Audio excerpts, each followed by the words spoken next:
Right, welcome back to another episode. So I have kind of messed about with the setup for this, and I don't really know exactly where I'm gonna be or how it's gonna look. So I was getting too ahead of myself, thinking about what to do with there, and I just needed to film a podcast. So here we go. We'll make do for today, and I'll find out ideally where I'd film each podcast, and hopefully have a reoccurring setup that's easy to do because. Doing it weekly. I don't want to batch make the podcasts. I know that some people do this, but I don't particularly like the idea of that. So, doing it weekly, trying to find a space where I can kind of just sit down and set up and start filming would be ideal. So, I'm working on that, but don't have the room in my flat yet for that. Today's podcast, I'm going to go over how you can build a sustainable and healthy diet basically in 2024 and why there's a few things to look out for in terms of ingredients and fads and things like that. First of all, I want to let you in on my history of nutrition and why it's important that you look at lessons you've learned in your past and really try to understand food from your perspective, because everybody is individual when it comes to nutrition, whether we like to admit it or not. There are definitely some kind of ingrained in rock statements that I would say do apply to most people in the world, if not everybody in the world. That's up for argument, but I do believe there are some kind of basic rules that most people in the world should stick by in terms of nutrition, and also some things that people should definitely avoid. I do think there are ingredients and things in the world that should not be consumed. So in the past, I look back as far as I can look. I grew up pretty much eating relatively well. I don't think I had enough protein. I look back and think I didn't have enough protein or enough food in general. I was probably eating too much processed carbohydrates, let's just say, so in the form of like ice cream and things like that. At the time, that's kind of the physique I had. Very much no muscle and just a bit podgy, but not really fat. Just kind of skinny fat, but more just skinny. So that was me up until like into my teens. I'd say that I then yo-yo depending on where I was and what food I was eating. I would go between skinny fat and slightly more muscle, but still kind of not really lean. So that obviously had some implications on how I felt about myself too. Like diet and your mental health is definitely connected. Obviously there's a lot of emotional trauma related to people's diet choices. I don't think that I had many issues growing up. I'd say I kind of had an appetite for anything. I would eat whatever and however much of anything as well. It wasn't until I got to uni I'd start binge eating, so I wouldn't eat for breakfast, sometimes not even lunch, and then I'd eat like 7,000 calories in the dinner time, and then I wouldn't eat for like a day. So that obviously was a bad habit. I'd do that quite often. I'd go through phases of cooking meals, chicken and rice, and the basic kind of fitness foods, standard meals that people talk about. And I was quite sick when I was in Edinburgh. I had a lot of health problems because of my diet and stress levels, which I didn't realise till years later what was actually causing it. And one of the big things was nutrition. I would feel great for a week and then I'd change my diet and then I'd feel terrible, and I could never pinpoint exactly what was going well for me. Now I knew that meat made me feel good, but then I was cooking it with other things that weren't making me feel so good, but I didn't put two and two together until years later. Now when it comes to your own diet, you need to look at what foods your body can agree with, depending on our genetics. Some people, for example, in France, they can eat, if they're kind of got French genes, they are more accustomed to eating dairy and things like that.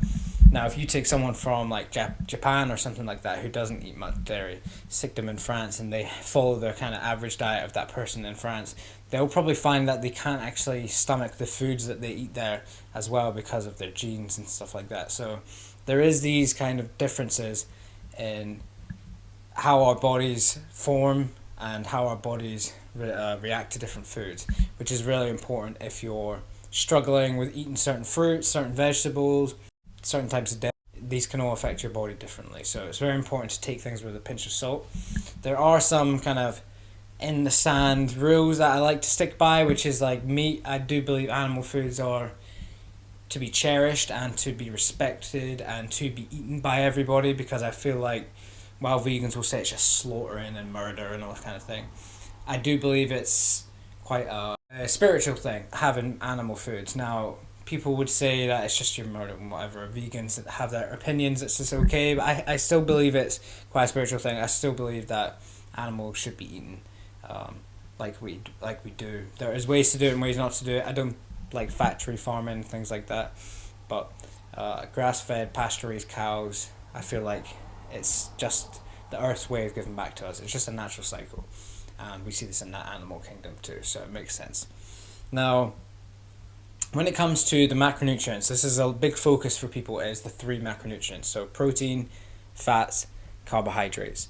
Now, one thing you have to look at is what have we changed about protein, fats, and carbohydrates over the last 100, 150 years, especially the fats and the carbohydrates. Protein, people still eat a lot of meat. There are obviously meat alternatives that are coming in, and meat-free options, Beyond Meat, Impossible Burgers, these kind of things. I would stay away from any of that. I would also stay away from anything that says it has high protein, because it's technically, it's not real protein a lot of the time, and it's not actually that high in protein, and it also has a laundry list of other ingredients there that you probably don't really need to be eating. So things like protein powders, grenade bars, these are all yucky. Like, you can get some high quality protein powders. There are things out there if it's just from whey, from milk, but there's a lot of crap in a lot of these things, especially when they've got like weird flavors and things like that. So you have to look out for anything that says high protein on it. Now, with carbohydrates, our main form of carbohydrates was fruit, honey, potatoes. I don't think that potatoes and rice and stuff is suited to everybody, and I don't believe some people can stomach it as well, and obviously they do kind of affect people differently.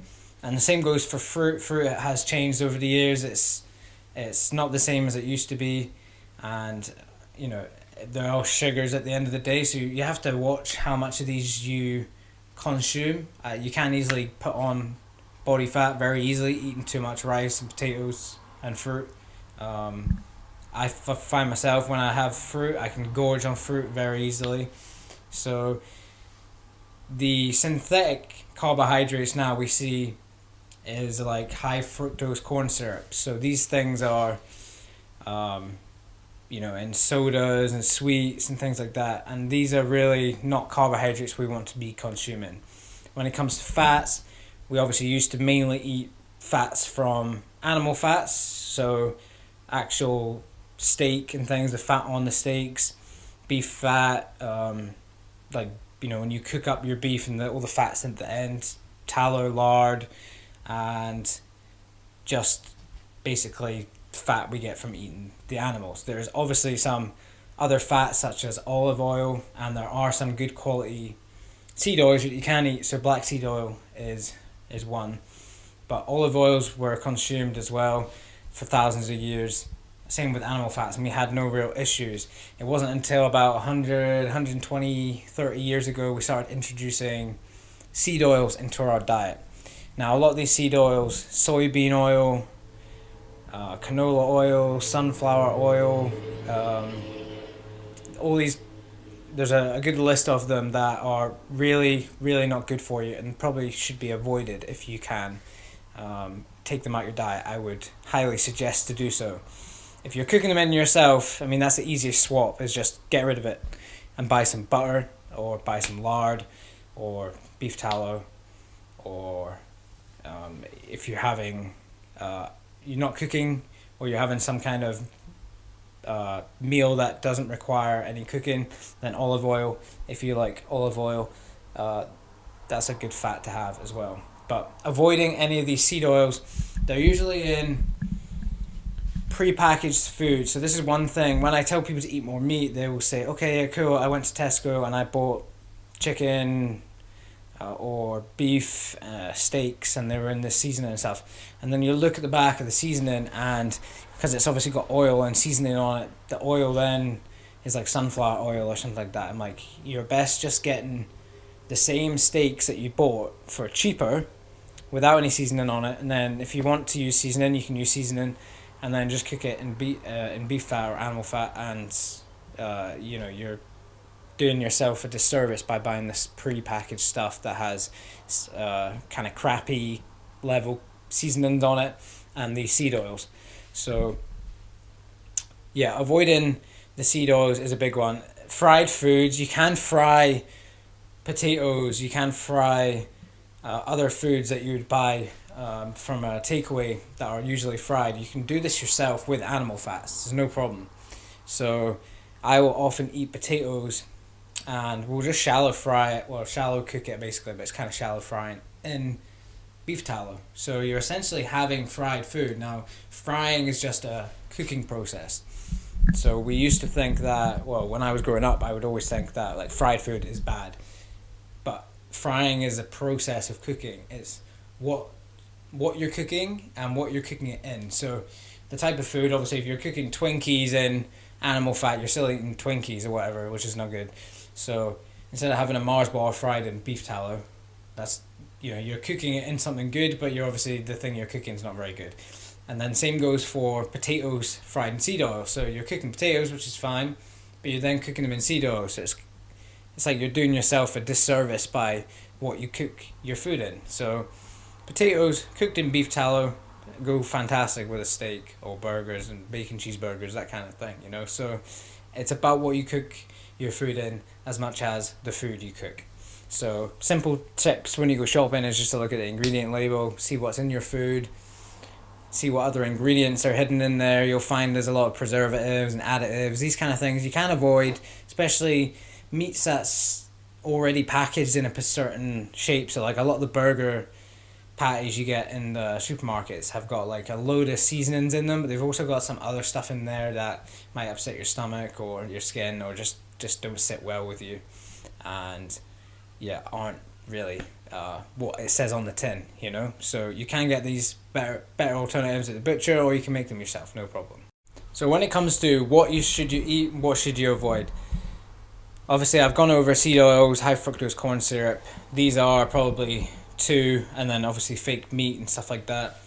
These are the two or three best kind of choices you can make just right off the bat, because it will cut out a lot of junk that you're eating. Now, secondly, I would probably say increase your protein intake. So when I say increase your protein intake, I don't mean that you have to start eating more chicken breast or start eating chicken breast or lean beef mince.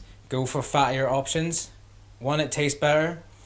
Two, higher fat is just really good for your hormones, for your energy levels, for your testosterone production, this kind of thing, and will just give you a bit more life, and it tastes way better. I mean, nobody likes eating chicken breasts. It's dry.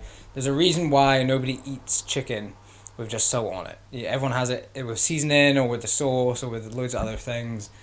Nobody sits and has a chicken breast with salt on because it tastes disgusting. We have to put stuff on it to make it taste nice. So beef for me is my option. Steaks ideally. A big juicy ribeye will sort you out. Eggs, obviously when I go shopping I prioritize my meat, so I'll usually get some pork but not a lot. Pigs are usually fed quite poorly, and obviously then pork becomes a bit of a lower quality. There are well fed pigs out there, it's just finding the right farm, the right butcher, and getting good quality pork. But I'll get some pork, usually in the form of bacon. I'll always buy eggs. I'll buy tons of eggs. Steaks, beef mince I'll have occasionally. Usually have it with potatoes and things because it gets it down easier. I always go for higher fat mince. I'll eat chicken wings occasionally. Like I said, I don't eat them just salted.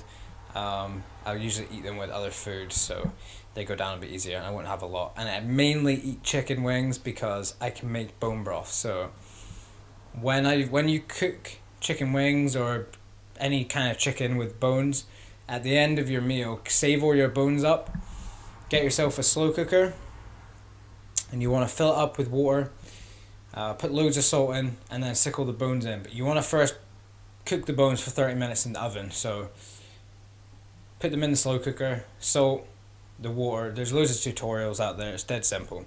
And then in the morning you'll wake up and you'll have nice bone broth to drink, and that's really good for you as well. So I do have bone broth regularly, but I do make it myself because, like, again, the store-bought stuff just isn't as good.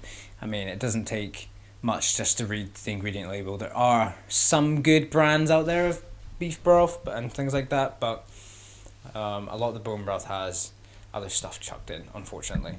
So apart from the eggs and the meat, I will sprinkle in potatoes usually. I'm trying to put on weight currently and going forward. So potatoes, white rice. I have jasmine rice usually. I don't have any whole grains, stuff like that. So whole grains and things are really not good for you. They're actually worse for your gut and for your body than like white rice. So whole grain and stuff I suggest people avoid. Gluten have occasionally. Now gluten can be problematic for a lot of people. I would suggest cleaning up your diet, removing gluten, and then keeping your diet really clean and the same as it has been for the last few days, working for you, and then add just gluten in, just one at a time. Just add a day where you add gluten in and nothing else to your diet, and see how you feel. It can be okay for some people. I'd always go with sourdough options if you can. From a bakery, once again, most bread in the supermarket, especially sourdough, filled with seed oils and other stuff. Sourdough only needs like 3 or 4 ingredients, so you don't really need this stuff in the supermarket. I go to a baker and get it because they only have the base ingredients that you need, so it just makes sense. Apart from that, I have raw dairy, so I buy my milk online. It's illegal in Scotland, so we get it shipped up from England. So we get loads of milk shipped up and frozen. So I'll have raw milk occasionally. Raw cheese you can buy in the supermarket. Parmesan, basically. I'll have Parmesan pretty much every day because it makes food taste better. It tastes good. And yeah, I like cheese. So does Jenny. So we eat that a lot.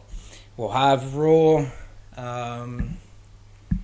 cheeses that we find from the cheesery. So we'll go and buy actual good quality raw cheeses as well from local farms and things like that. You can get raw cheese in Scotland, but raw milk is illegal. So yeah, if you're looking for raw milk in Scotland, send me a message and I'll send you the websites that I buy it from that I can say are really good and have good quality milk. Apart from that, a little bit of fruit now and then, not too much. I really don't have much fruit anymore. I go through phases, but I'm kind of main carb source at the moment is my potatoes. So really, potatoes and meat is kind of the diet that I'm following at the moment. A lot of eggs, a lot of steaks, beef, potatoes. It works well. I feel good. My weights are going up in the gym. I perform well. I'm still doing cardio and things, so everything's going grand. And this is the way I would suggest you to eat. Find what works for you. Some people can't eat rice and potatoes. Some people don't like having fruit. Some people want to just eat meat. There's nothing wrong with that. There's a lot of criticism of fad diets and things like that, and carnivore gets thrown in as a fad diet, which is nonsense. I mean, there are groups around the world that had to eat carnivore, especially like Inuits. They ate purely animals. That's all they ate because nothing grows where they are. So carnivore diet isn't a fad. I wouldn't say it's a fad. I'd say veganism is more of a fad than carnivore diet. In fact, the vegan diet is a fad. It's very much a modern diet. And yeah, I mean, just find what works for you. I'm not carnivore, but I respect it. And if it works for you, it works for you. I'm okay eating potatoes and the occasional fruit and raw dairy and stuff like that. See what works for you. Trial and error. Get yourself a diary, a food journal. Write down what you eat each day. Try and not change too much at one go. So if you're looking to find what's causing issues in your diet for you, one thing you can do is write down what you eat, but keep it very much the same for a few days. Now, 3 to 5 days of the same food. If you feel good, add one thing in at a time. If you add too many things in, you won't know what's affected you. If things go wrong, you won't be able to pinpoint what it is. And the the experiment will be kind of rendered useless. So try and add things in one at a time. If you do that over the course of 3 to 6 months, you can pretty much find exactly what food your body works with, which is going to be very useful for the next 60, 70, 80 years of your life. So take that on board, take everything else on board. Obviously experiment for yourself, do your own research. I'm just giving you my advice of what works for me and what works for others that I'm friends with and clients and things like that. So take it on board and see how it goes for you. But this is podcast number 2. I'll come back next week with a third podcast, hopefully a better setting, and yeah, we'll see you in the next one.